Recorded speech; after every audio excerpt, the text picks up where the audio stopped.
Hey everybody, it's Flyin Ryan here with a review of the Hogs RC Batwing from Batman vs. Superman. Now this is another two-channel RC plane from Hogs. It's pretty standard affair for their sort of plane where you've got the two propellers and then it just turns by changing the speed of the propellers. There are no moving surfaces, no rudder, ailerons or anything, so with throttle it climbs, and then with the turning and changing the propellers, or changing the speed of the propellers, it turns. So that's really all there is to this one. However, this is probably the best flying Hogs plane I've ever flown. I was absolutely amazed by how well this thing flies, how precise it is. It actually turns nice and sharp and responsive. I was flying it around in a small area, totally under my control. It worked really well. It actually has landing wheels on it here, so you've got two in the front and then the one in the back. So you can take off from the ground and you just give it throttle here. So your left stick is your throttle and your right stick is your turning. So you just start giving throttle and it'll speed up, and once it takes off, you kind of level out your throttle, and once it finds its happy spot, and then it'll just kind of stay there. And then if you give more throttle, it'll climb, or if you give less throttle, it'll fall. And then, like I've said with other Hogs models before, you kind of turn by tapping it. You don't want to hold turn for too long, or it turns too much and then you kind of get in a death spiral. So if you just kind of tap it and get it leaning and let aerodynamics sort of finish out the turn for you, and then it'll sort of level itself back off. Or you can actually, if you turn too much and then you start turning the other way to kind of level it out and get it back to level flight. So you don't want to hold on a turn for too long. You just kind of tap it and get it going in the direction you want. But I found, it worked really well. I was able to get a nice sharp turn, and it didn't get too wobbly. It actually, stayed nice and smooth through the turn, and I was flying it around, above a little parking lot. So it was actually quite precise for an Hogs. Usually I need a little bit bigger area to fly them in. Like usual, it has the little charging cable in the port here on the right. It does have the USB pass-through. It doesn't come with the USB cable though, but if you plug the USB cable into this, then you still charge, you plug the charging cable into the plane, but it's then drawing power through USB instead of through the batteries. So that's nice to see the option there. You can charge off the controller batteries off a USB power. And we do have trim knob here as well, so if it's constantly kind of wanting to turn to one direction, you just give a little bit of trim in the other direction until it levels out and goes straight on its own. Now I've only flown this once so far, so I have not gotten my typical averaged out flight times and charge times and everything, so I don't have super precise information on that. However, I'm going to guess that it's probably about 7-minute flights, because that's pretty standard for Hogs.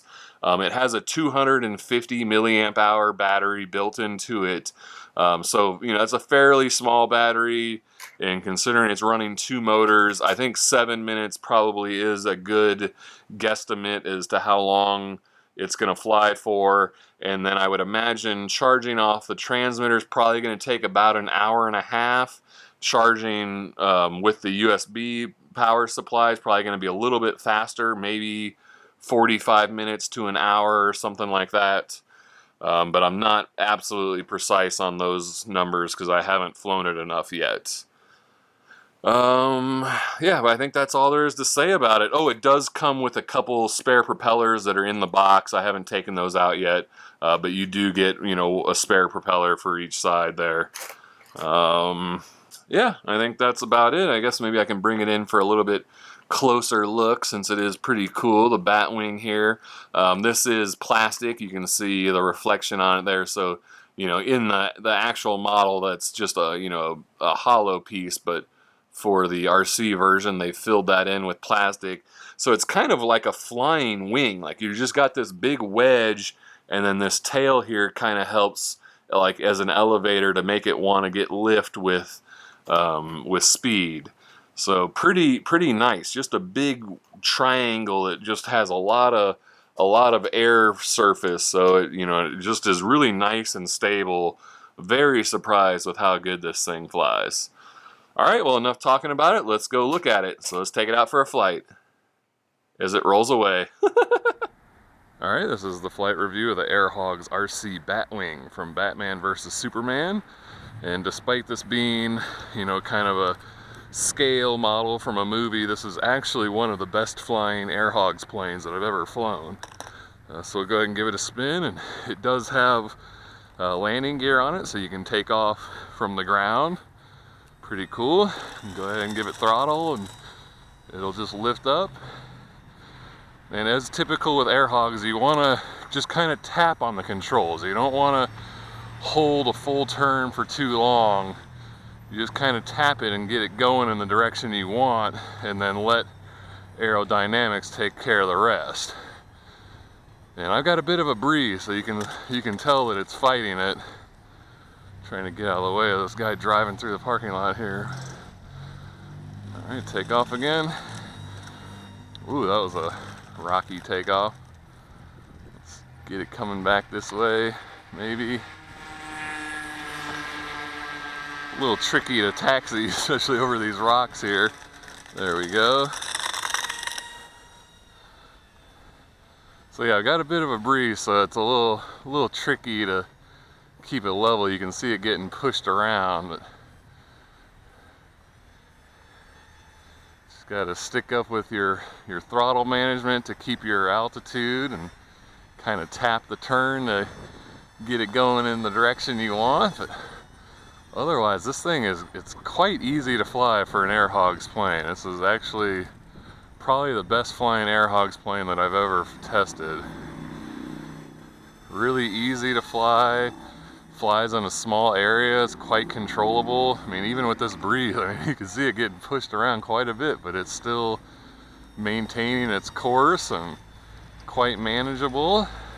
Whoa, there's a wind through to the ground. A little touch and go action. Oh, look at the wind just tumbling it. Hopefully nobody drives by and runs over it. Yeah, it's a little gusty today, so the wind kind of comes and goes. I had a little calm break there for a second, but looks like the wind's starting to pick back up now. But we'll go ahead and give it a little bit more of a spin, even though I think I pretty much really showed all there is to show. Get up. It's full throttle, trying to get some height. I think my battery may be getting a little bit weak.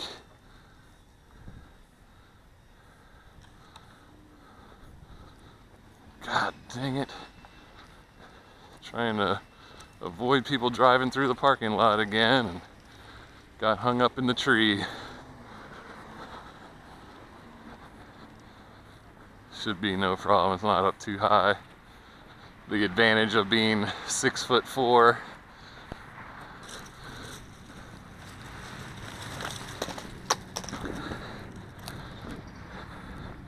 Alright, let's see. I think the wind is coming this way, so let's take off into the wind and try to give it one more little spin. Except I got the sun in my eyes this way. But yeah, I think my battery is just about done. I'm full throttle now, and it's having a hard time getting altitude. Yeah, it's still full throttle, full throttle, full throttle. Turn, turn, turn. Yeah, I think my battery is pretty much done. But I think that was a few decent passes there to show how it flies, even with the little bit of a wind that we've got today. Not too bad. At least I didn't get stuck up too high in a tree. But get the sun on it there. There we go. That's the Air Hogs RC Batwing from Batman vs. Superman. Pretty cool looking model, and actually a pretty decent flyer for an Air Hogs plane. Very manageable and able to be flown in a small area. So Check the video description for a price and purchase link. Thank you for watching, and I'll see you next time.